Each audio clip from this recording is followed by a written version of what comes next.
Saviez-vous que l'ingénieur qui a construit Majid el-Nabawi a vu un miracle d'Allah? Derrière l'une des plus importantes rénovations des 2 premières mosquées sacrées se cache un excellent architecte égyptien. Il s'appelle Mohamed Kamel Ismail, inconnu du grand public à cause de sa discrétion. Dr Kamel Ismail a marqué les esprits lorsqu'il a dévoilé l'impressionnant miracle qu'il a vu au moment des travaux des mosquées. Dans la vidéo d'aujourd'hui, nous allons découvrir ce miracle stupéfiant. Cela va vous apporter tellement de bienfaits que vous serez heureux d'avoir regardé la vidéo jusqu'à la fin. Allah subhanahu wa ta'ala, de par sa miséricorde, élève qui il veut et abaisse qui il veut. Parmi les 7 jours de la semaine, il a élevé le jour du vendredi plus que les autres. Et parmi les 12 mois de l'année, il a choisi le mois de Ramadan comme étant le meilleur. Ce pouvoir d'élever et d'abaisser lui appartient exclusivement. Même si vous n'avez jamais visité la Kaaba et les 2 autres lieux saints de l'islam, lorsque vous les voyez à la télévision, vous comprenez qu'ils sont des lieux différents. Et pour ceux qui ont eu la chance de les visiter, ils peuvent témoigner que les émotions qu'ils ont ressenties étaient uniques et agréables. Il est intéressant de noter que tout ce qui colle avec ces 3 endroits a un aspect différent.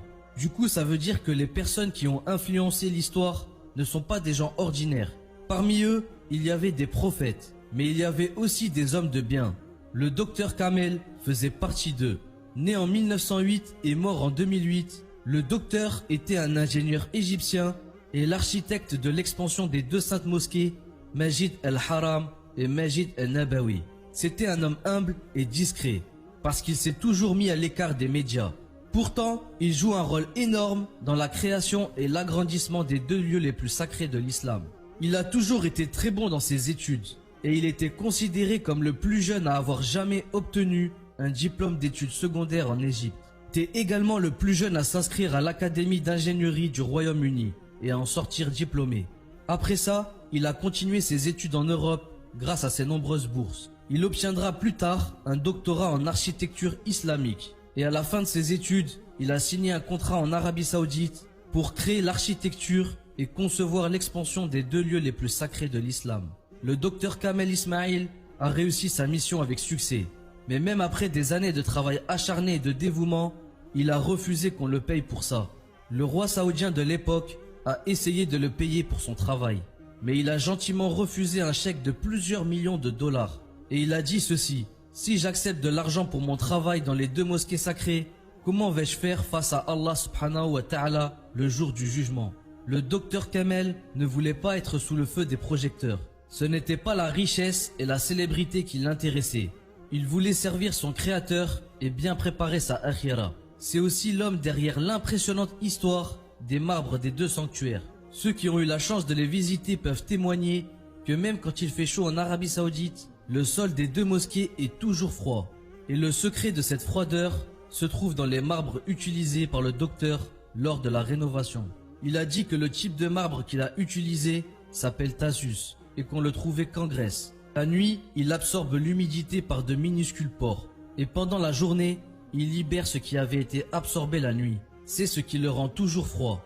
Des plots de 5 cm ont été mis en place pour augmenter l'absorption de l'humidité et fait qu'il se refroidit dans la flamme de la chaleur. Certains pensent qu'il y a des conduites d'eau froide sous le sous-sol de la mosquée, mais ce n'est pas vrai. Ce marbre était situé dans une petite montagne en Grèce. L'ingénieur Mohamed Kamel s'est rendu là-bas et a signé un contrat pour acheter une quantité suffisante pour la mosquée de la Mecque. C'était exactement la moitié du stock disponible. Ce marbre a été utilisé sur toute la surface de la mosquée. Mais 15 ans plus tard, le gouvernement saoudien a encore fait appel à l'ingénieur pour qu'il commande le même type de marbre. Mais cette fois-ci, c'était pour la mosquée Nabawi de Médine.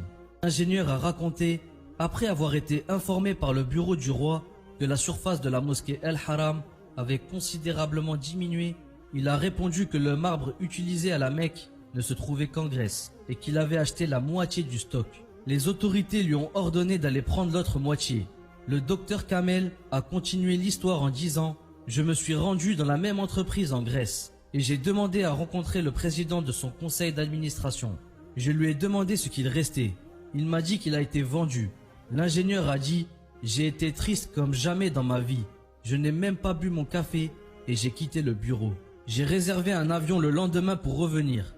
Quand j'ai quitté le bureau du président du conseil d'administration, J'ai trouvé la secrétaire et je lui ai demandé qui a acheté la quantité restante. Elle m'a répondu, c'est une affaire qui dure depuis de nombreuses années et il sera difficile de faire revenir l'acheteur. Je lui ai alors dit, j'ai encore un jour en Grèce. Veuillez trouver ceci pour mon hôtel.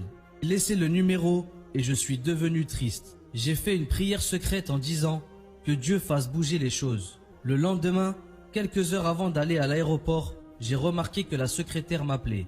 Elle a dit « Venez à notre bureau, nous avons l'adresse de l'acheteur ».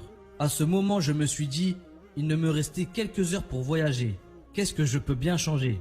Alors je suis retourné à leur bureau et j'ai rencontré la secrétaire. Elle m'a donné l'adresse de l'entreprise qui a acheté le marbre. Lorsque j'ai appris que c'était une entreprise saoudienne, mon rythme cardiaque a changé.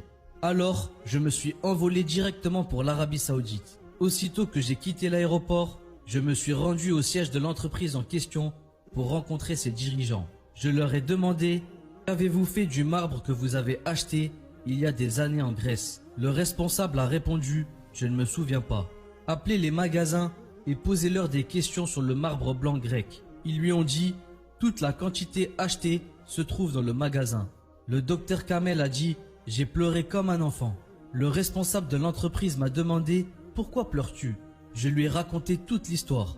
Je lui ai dit « Voici un chèque en blanc.